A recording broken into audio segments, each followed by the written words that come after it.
नमस्कार, स्वागत है आपका आरंभ न्यूज में। रूस और यूक्रेन युद्ध ने एक नया मोड़ ले लिया है। सऊदी अरब की राजधानी रियाद में अमेरिका और रूस के शीर्ष अधिकारियों के बीच एक ऐतिहासिक बैठक हो रही है। क्या इस बैठक से रूस यूक्रेन युद्ध समाप्त होने की उम्मीद की जा सकती है? क्या वाकई सऊदी क्राउन प्रिंस मोहम्मद बिन सलमान इस वार्ता के सबसे बड़े विजेता है? ऐसे ही कई अहम सवालों के जवाब आज हम आपको देने जा रहे हैं। आइए जानते हैं इस पूरी खबर को विस्तार से। सवाल नंबर 1, क्या है इस ऐतिहासिक बैठक की अहमियत? दरअसल रूस और यूक्रेन के बीच चल रहे युद्ध को 3 साल से ज्यादा का समय हो चुका है। इस दौरान कई देशों ने शांति बहाल करने की कोशिश भी की, लेकिन नतीजा सिफर रहा। पहली बार अमेरिका और रूस के उच्च स्तरीय अधिकारी किसी तटस्थ देश में सीधे बातचीत कर रहे हैं। इस बैठक का उद्देश्य युद्ध को खत्म करने की संभावनाएं तलाशना और अमेरिका रूस के बिगड़े संबंधों को सुधारना है। इस वार्ता से एक और महत्वपूर्ण बात सामने आई। अमेरिकी राष्ट्रपति डोनाल्ड ट्रंप और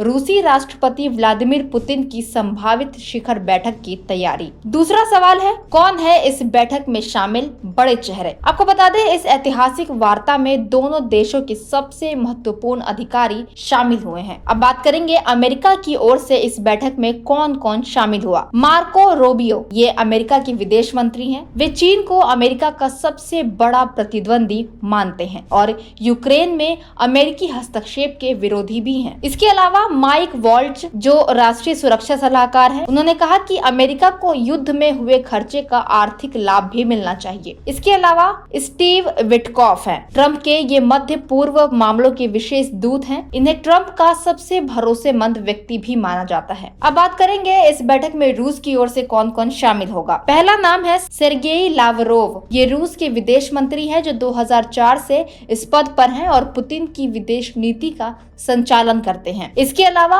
यूरी उशाकोव, ये पुतिन के विदेश नीति सलाहकार हैं। अमेरिका में रूस के पूर्व राजदूत भी रह चुके हैं। तीसरा सवाल है, सऊदी अरब की भूमिका क्यों महत्वपूर्ण है? आपको बता दें, सऊदी अरब की इस वार्ता में मेजबानी करना कोई साधारण बात नहीं है। 2018 में जमाल खशोगी की हत्या के बाद पश्चिमी देशों ने सऊदी क्राउन प्रिंस मोहम्मद बिन सलमान को पारिया कहा था, लेकिन अब इस बैठक की मेजबानी करके सऊदी ने अपनी सॉफ्ट पावर को दुनिया के सामने पेश किया है। सऊदी अरब ने न केवल रूस और अमेरिका को एक मंच पर लाया है, बल्कि वह मध्य पूर्व के मामलों में भी अपनी भूमिका को मजबूत कर रहा है। चौथा सवाल है, क्या है रूस की मांगे और यूक्रेन की असहमति? रूस ने शांति समझौते के लिए कुछ शर्तें रखी हैं, जो हैं यूक्रेन को रूसी कब्जे वाले क्षेत्रों से अपनी सेना हटानी होगी, कीव को नाटो में शामिल होने की अपनी मंशा छोड़नी होगी, रूस पर लगाए गए सभी पश्चिमी प्रतिबंधों को हटाया जाना चाहिए। लेकिन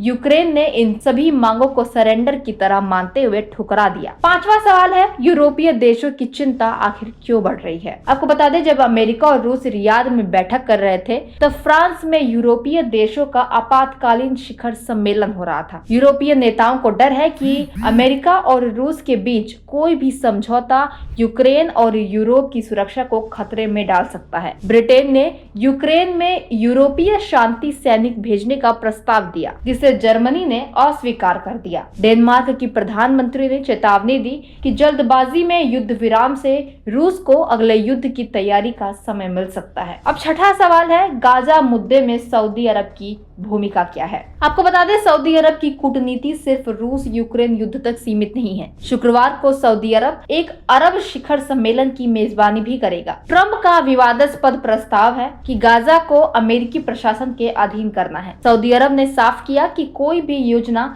फिलिस्तीनी राज्य की आकांक्षाओं के अनुरूप नहीं होनी चाहिए। सातवां सवाल है, अब आगे क्या होगा? आइए जानते हैं कि आगे की संभावनाएं क्या है। जेलेंस्की की सऊदी यात्रा। यूक्रेनी राष्ट्रपति सऊदी अरब की यात्रा करेंगे ताकि उनका पक्ष भी सुना जाए। इसके अलावा ट्रंप और पुतिन की बैठक, अगर इस वार्ता में प्रगति होती है तो दोनों नेताओं की एक ऐतिहासिक बैठक जल्द हो सकती है। यूरोप की रणनीति। यूरोपीय देश तय करेंगे कि वे ट्रंप की नीति का समर्थन करेंगे या अपनी स्वतंत्र नीति अपनाएंगे। तो दोस्तों, क्या यह बैठक रूस यूक्रेन युद्ध खत्म करने का रास्ता खोल सकती है? क्या सऊदी अरब की कूटनीति शक्ति अब दुनिया पर हावी हो रही है? अपनी राय हमें कमेंट सेक्शन में जरूर बताएं। आरंभ न्यूज को लाइक करें, शेयर करें और सब्सक्राइब करना ना भूलें। ऐसी ही खबरों के लिए देखते रहिए आरंभ न्यूज।